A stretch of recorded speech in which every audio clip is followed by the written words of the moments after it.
Hong Kongers looking to buy a UK property, but should you buy it in your own name or indeed a child's name? Well, check out this video as we go through some of those details.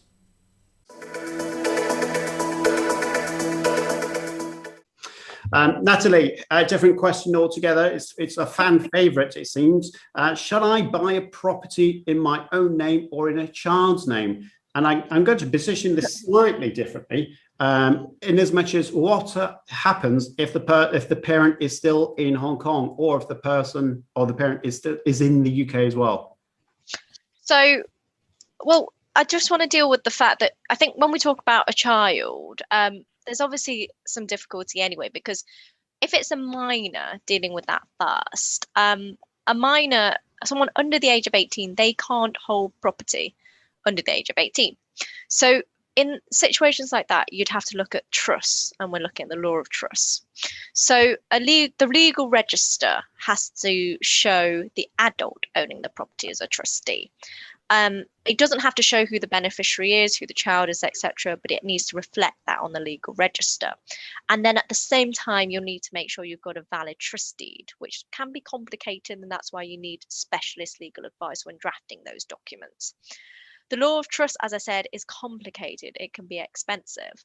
The way that you'd hold them, it's all very technical terms. There are things called bare trusts, where a child can inherit the property at a specified age. There's what's called discretionary trust, where there's a lot more involvement, but there's no single child, single beneficiary that could be entitled. It's all discretionary, up to the trustees. The point to take away from that is that if you are going to put a property in your child's name and your child is a minor, please take advice. They are not common.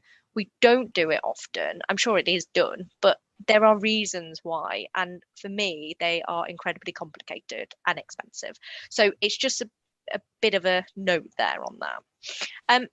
Dealing then the opposite side of it, the adult side, so an adult child, that's where I've seen it on a personal experience, and also where I've seen it with clients. More likely than the child, a Hong Konger is likely to come over, maybe a parent, and they may want to put their money into a property with their adult child.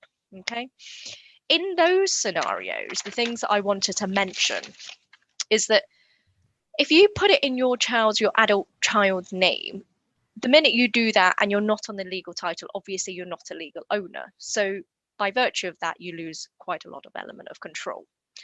If your child then goes on to marry, which I have seen from clients as well, that then adds an extra complication, because unfortunately, if that marriage doesn't work, then that property of which you have invested into, that forms part of the matrimonial pot, which could be up for division upon separation. So you could, in the worst case scenario, lose all of your investment. That I have seen too.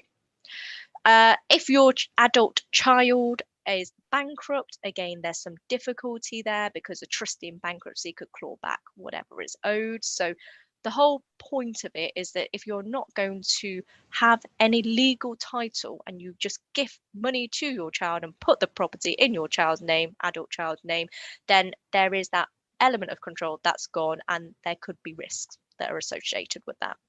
So I just made a little note to sort of say that what you should do in a scenario like that is really think, how do I protect myself? Because the cases that I have seen, Simon, they are substantial amounts of money, substantial. It could be their actual life savings here. So what I would encourage you to do, if this scenario applies to you, is really to think about what are called prenuptial agreements and postnuptial agreements in the UK. That would then give you some protection it would give you and your adult child some protection were they to go on to marry. Even if they're not married, if they cohabit and they just live with someone, that person could still make claims. So it's important, if you don't have a prenup and a postnup, to have what's called a cohabitation agreement. These sort of documents are becoming more and more the norm. They are not reserved just for celebrities. You don't have to have lots and lots of money to have them. That's not the purpose of them. They're meant to regulate anything you want to protect. It doesn't matter if we're talking 100,000 or 100 million. Okay. You can also think about purchasing it not solely in your adult child's name, but also as a co-owner. That allows you to retain an element of control. There's also the idea of not gifting money to your adult child, but having a loan, giving them a loan and having that loan formally drawn up by way of a loan agreement. So takeaway is, if you want to put it in the name of your minor child, I really would really get some advice on that. It's not common. There has to be really quite special reasons why you'd want to do that. In your adult child's sole name, please think about how you protect your investment. Insofar as, I think, Simon, your other question was about whether there's a Hong Kong property here. So if they were in Hong Kong, was that right? Have I understood that right? So if the parent lives in Hong Kong? That's right. Yeah. So if the parent lives in Hong Kong and they're going to gift their Hong Kong property to their, let's say, adult child, I think that really, it links onto another question I know that's going to come up, but I think that really is quite a financial decision as opposed to a legal issue. I think that the legalities of that would very much be determined by the laws in Hong Kong, and also importantly the tax implications of that for that parent, which could be substantial. So my question really focuses on, I guess, the UK element of that. Yeah, I think from a tax perspective, interesting enough, there's no estate tax, so inheritance tax, unless you're going to say I'm wrong, Genji, but my understanding from the department is there's none at all. There is something that's going through my mind, and it was around trust, discretionary trusts. Any thoughts on using those to protect the assets? Well, I think discretionary trust, that obviously is a lot more involvement with the trustees, as it says what it is what it says on the can. It's discretionary, so it's not simply up to the child, and the trustee retains an element of discretion. But the point is about trusts in general, they require very specialist advice because of the complexity of the documents of trustees, as you probably have seen many a time, Simon. So absolutely, trusts are really relevant, and I've seen that in practice a lot, and that can be very effective in certain cases, but it's so case specific. Yeah. And that's good to point that out. I think it's worth mentioning that there is a vehicle for you to use.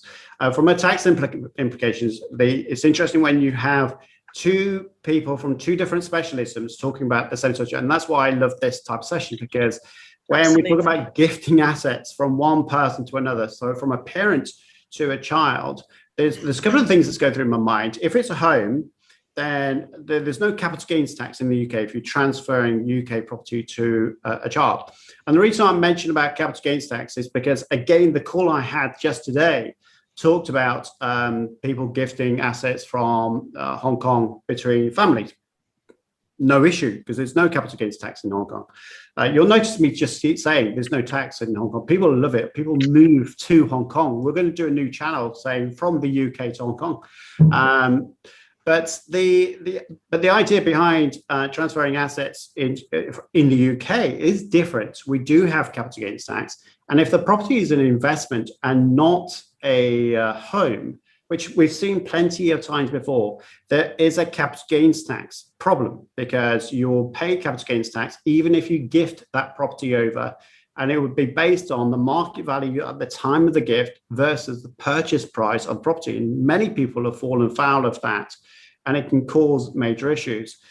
In addition to that, you've got inheritance tax, because it could be seen as a gift, which will be potentially exempt transfers if you die within 7 years. So it might be recaptured as part of your inheritance tax. I know there's a couple of questions on the live session streaming I can see talk about inheritance tax. So I'll leave that there. But stamp duty as well, Simon. Stamp duty.